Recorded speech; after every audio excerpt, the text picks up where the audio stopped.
Hey, this is Daniel with Arkansas State University in Newport, and I wanted to continue our Manifest Destiny videos with part 3. And at the beginning of part 1, I showed this picture. It's a very famous picture, and it encapsulates everything about Manifest Destiny in one picture. And we're going to look at another one also. But I wanted to just spend some time on this one. So remember, Manifest Destiny was the idea that America was destined to stretch from the Atlantic to the Pacific, that God had chosen 19th century Americans to bring civilization to this land. And you'll see what I mean by that here in a minute. So let's look at this right here. First off, you see the rising sun and how light everything is in the east and how dark everything is in the west. So that's a pretty stark contrast. You see wagon trains moving west. You see railroads moving west.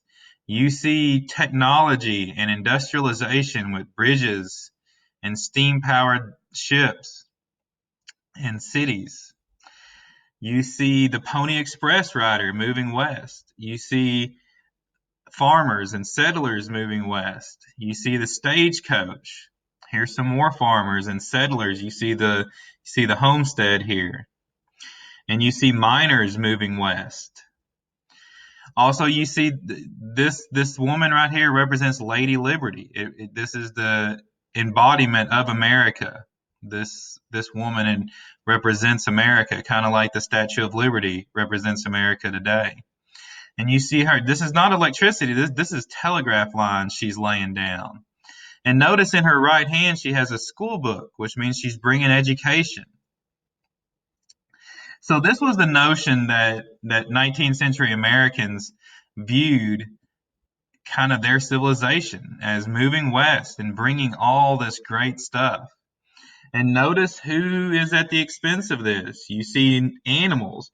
Remember, fur-bearing animals like beavers and bears and buffalo were almost hunted to extinction.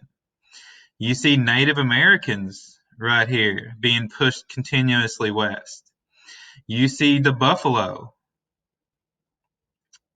So this picture is a perfect representation of what most 19th century Americans saw as manifest destiny.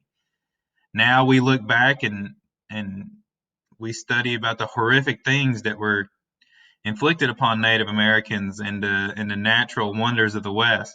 But in 1840, 1850, the vast majority of people would agree with this painting. And here's some Native Americans also right there. Let's look at one other painting. It's titled Across the Continent.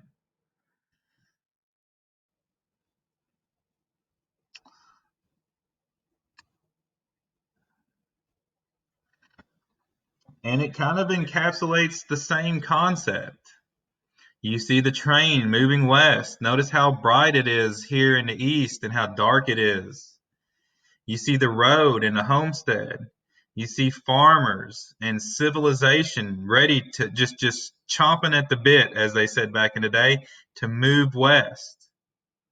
You see these Native Americans right here, probably very unsure of what their future would hold.